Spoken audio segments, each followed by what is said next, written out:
German Chancellor Angela Merkel making her first visit to Greece today since the debt crisis erupted there in 2009. Greece's two largest unions taking to the streets in protest of austerity cuts.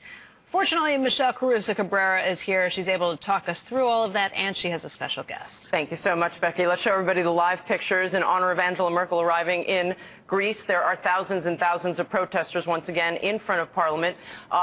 Angela Merkel going into the lion's den. She's the leader of Germany, the country that is providing the most bailout money to Greece, which has received and is receiving hundreds of billions of euros as they try to balance their budget and reform their economy. It's gotten a little bit ugly this morning. Actually, let's show you first her arriving. She arrived just a couple of hours ago, greeted by the Prime Minister, who's been in charge only for a couple of months, Antonis Samaras. She's there to show support to the Greek people and also to encourage them to continue their reforms, of which they've been very slow at doing, but also probably to lay down a little bit of the law to say they've got to get it done if they're going to keep receiving the money. Here she arrives at the Parliament. Let's show you some video. There's been a lot of anti-German sentiment in Greece for the last couple of years. I find this just emotionally disturbing. When I look at this, this is people dressed as Nazis with the Nazi flag, the Hitler salute going through the square to protest Angela Merkel and her arrival there. I want to bring in Nigel Farage. He's one of the biggest Eurosceptics out there. He's the founding member of the UK Independence Party, a member of the European Parliament, a representative from the UK. Good to have you here on this day. Good morning. What do you think when you see these pictures on the ground in Greece? I just think this European project, which if you remember was designed after World War II to bring Europe closer together, to make us all love each other, and just look what it's doing. It's actually making the north and the south of Europe hate each other. Yes, you've got those people dressed up in Nazi uniforms in Athens, but don't forget the tabloid press in Germany are writing every day that the Greeks are useless, they're lazy, and not worthy of their money. So I think the symbolism of Angela Merkel turning up in Greece at a time like this is horrible. And if I was Greek, I'd say to myself, here I am living in a country that invented democracy, and now we have a series of foreign leaders and foreign bureaucrats telling us what we can and can't do.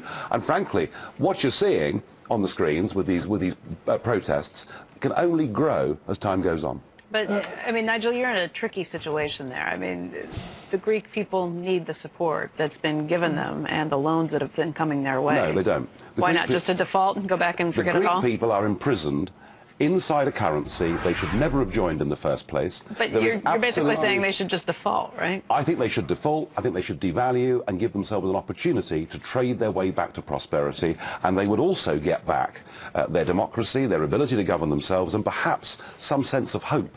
Because what I get in my mailbag from Greece are people who literally feel hopeless. They cannot see any light at the end of the tunnel. I need a little help here. The German people work like hell, have a solid economy.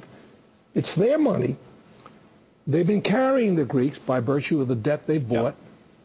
Explain to me why these people feel they have a right. And let me preface this. Every Greek I know in America is smart, ambitious, they work like hell. They have a great work ethic.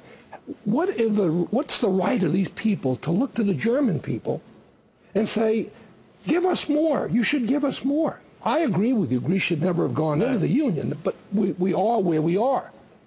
But collectively, for a nation to say to a creditor, I want more money, because this is what this is all about. Well, that's what the government's saying, but it's not what those demonstrators are saying. Well, no, but if in fact Germany was more forthcoming, the likelihood of this kind of demonstration would not be very high.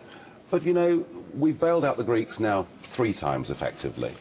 There is no growth coming back into the Greek economy. In fact, the Greek economy will contract this year by a further 7%. We've got youth unemployment now touching 60% in Greece.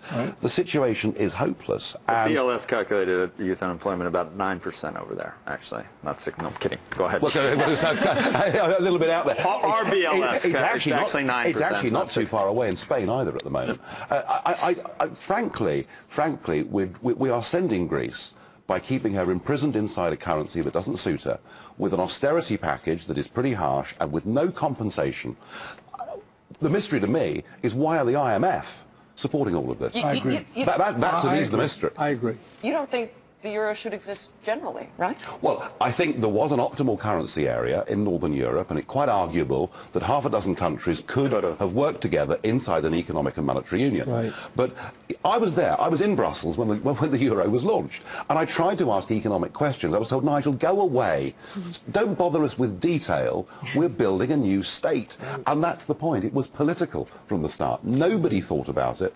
So, but I think in the end, the whole thing will fail, and I'll tell you why. Because right at the heart of this, of course, is the Franco-German pact that is the basis of the whole European Union. And what no one's noticed as we look at Greece is that actually there's a massive competitiveness gap opening up now between France and Germany. The French have got a new president. The first thing he did was to reduce retirement age from 62 to 60. The second thing he did was to up the minimum wage. Oh, and the third thing he did was to introduce a hate tax. A hate tax. Of 75%, which says if you're an entrepreneur left in Paris, leave now. There's a lot of merit to that. You have the Northern European bloc, which people work and manufacture and do things, and then you have the Southern European bloc, where it's just all vacation Basically, places, yes. and do have a different currency, and have people go, think about it, Italy, wow, Spain, Costa del Sol, Greece, the island, I mean, I see it, but now the only problem, where does France fit in? Because they don't work in... well, that I think... well, that I think is the fault line that lies at the heart of this, that ultimately I don't think France and Germany will survive together in the long term inside an economic and monetary union,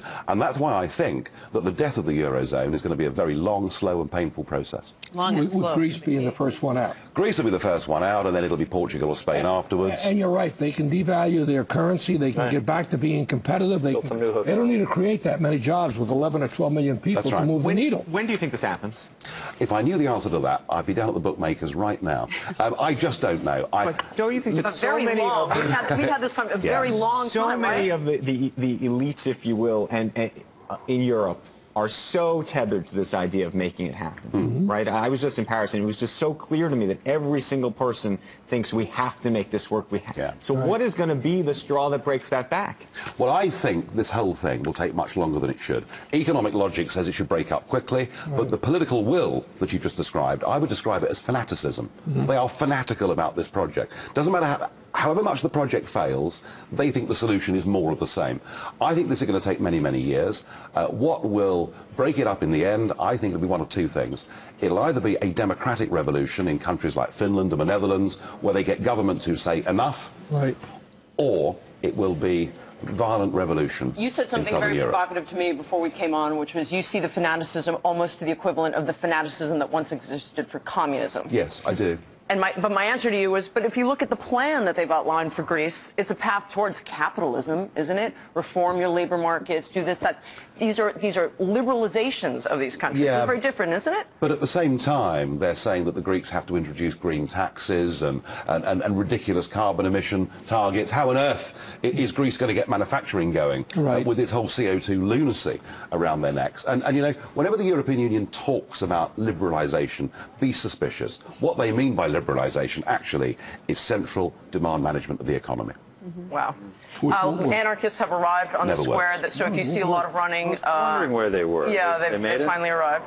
Michelle, we were talking about how the protests were banned for a while. Merkel was there. And yet they've allowed them to happen. Yeah. I think it was going to be ugly if they really tried to force tens of thousands of people to not show up. Did you really want to have hand-to-hand combat with the... Generally speaking, when the communists show up to protest, and that's who's driving the vast majority of these protests, they are actually quite peaceful, and they're usually the ones beating up the anarchists trying to prevent them from arriving, right? So it's...